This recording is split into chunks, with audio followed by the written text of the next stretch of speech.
Hello. Just a bit of a ranty one now. TB test last week. So we jabbed on Monday, and then we read on Thursday. Yeah, lost another 6 cows out of the dairy herd, which is really naff. Yeah, TB is a hard subject. There's a lot of nuance to it, and it's just really frustrating for farmers that are dealing with it and are almost left to deal with it by themselves, with their hands tied behind their backs. Yeah, TB is a massive issue in our area, and it has been for 30 years now, and nothing in the last 30 years has changed. There's been different policies, there's been culls of badgers, of wildlife, there's been all sorts, but nothing ultimately has changed. We were clear for about 2.5 to 3 years. We were clear of TB after being shut down for about 5 years, and we thought, well, maybe we've got hold of the problem now, we've cleared it out of the herd, we'll be alright. Sort of 5 years of being clear, with 6 months of testing, nothing was getting picked up, no signs of it. Thought we were hopefully in a better position, but sort of out of the blue last year we had 2 IRs, which is inconclusive reactions to the skin test, and that ultimately ended up in us being shut down and going to testing every 60 days. So if you have a TB breakdown, you end up going on to testing that every animal, every bovine on the farm, every 60 days, or roughly every 60 days. I think you can have up to 90 days to get it done, obviously with being able to book in TB testers and other stuff that's going on. Obviously you're not regimented, can't be regimented to do it every precisely 60 days. And then since then we've just been continuously losing 5-6 cows a time. We had a big hit where we lost 14 in one go. So we've lost about 25% of our dairy herd in the last 12 months, which is a lot. And we're in the position now where we don't want to restock or buy anything in, because we haven't got a Scooby where this TB's come from. We haven't got much wildlife activity around, so we can't say that it's come in from wildlife. We haven't bought any stock onto farm from outside for 5 years. The last thing we bought was a stock bull, that red Angus bull, and he's never shown any signs of it. Obviously he was tested before he came onto farm, so it's unlikely, and there's always a possibility, it's unlikely that he's got it, and that he's brought it in. And yeah, we're just really at a loss now to where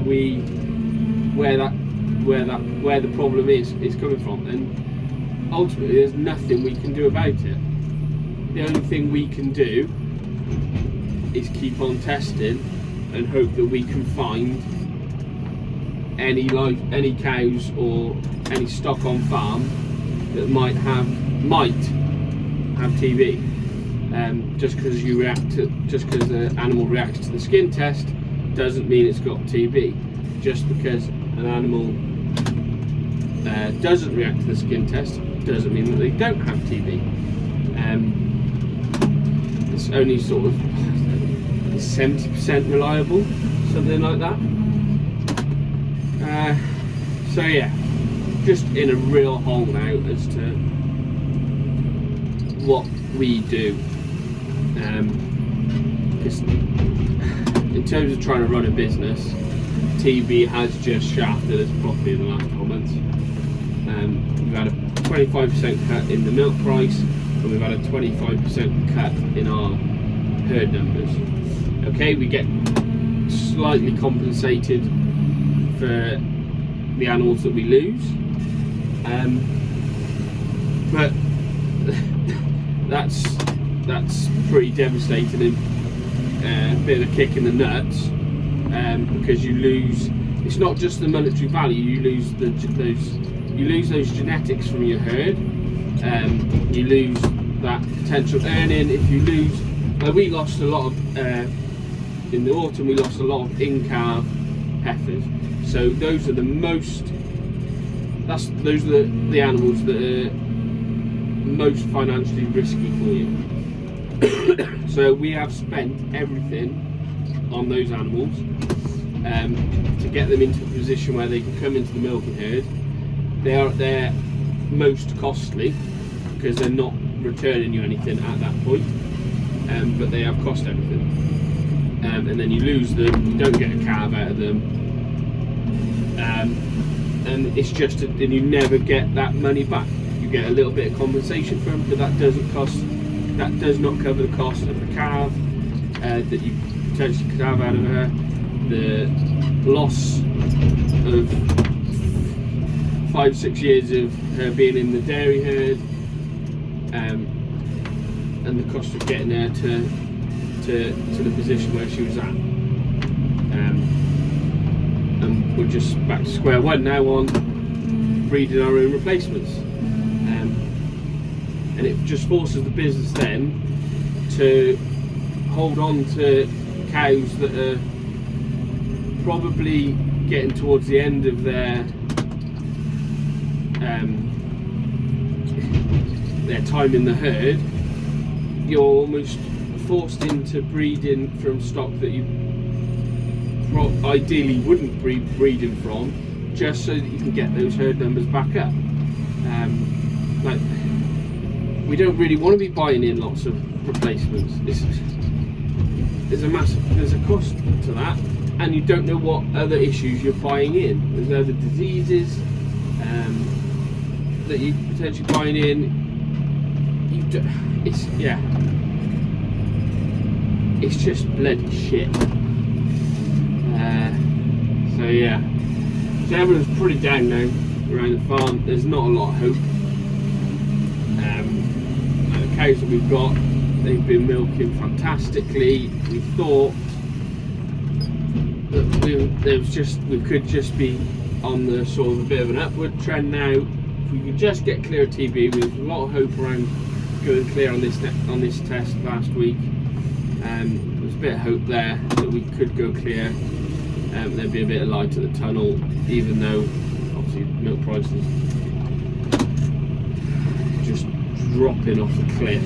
There's a bit of hope that maybe 2026 would be a bit more positive, and we'd be able to plan a bit better, a bit easier. There'd be a few more options for us as a business moving forward. But no, we're stuck dealing with a problem, with the same problem that we've had for 30 years, and the only thing that's been consistent through that time is the testing and the removal of animals from the farm.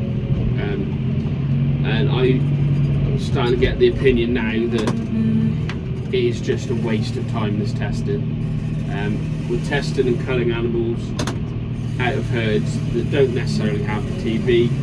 If it worked, and TB was getting sorted by doing all this testing, then we wouldn't be in the same boat that we were 30 years ago, would we? If it was working, then we'd be clear by now, surely, and we'd have a healthy population of wildlife around. We'd have, yeah. But the trouble is, it's just using one method rather than targeting everything, it's, yeah, I don't know. Oh, it's just really, really shit. So yeah, and then on the compensation, be it the animals that we've lost this last week are worth apparently £300 a head less than the animals that we lost in October, which is, yeah, I know markets go up and down, but £300 a head less is pretty hard to stomach when you've got to then go and look at potentially replacements on the open market that will cost a lot more than what you've been paid in compensation. But on the flip side, there might not. There could be no compensation whatsoever. But at which point you'd be like, well, I'm just not going to test it. I'm just going to wing it. The incompetence of the people trying to deal with this is standard. So yeah, not a top job.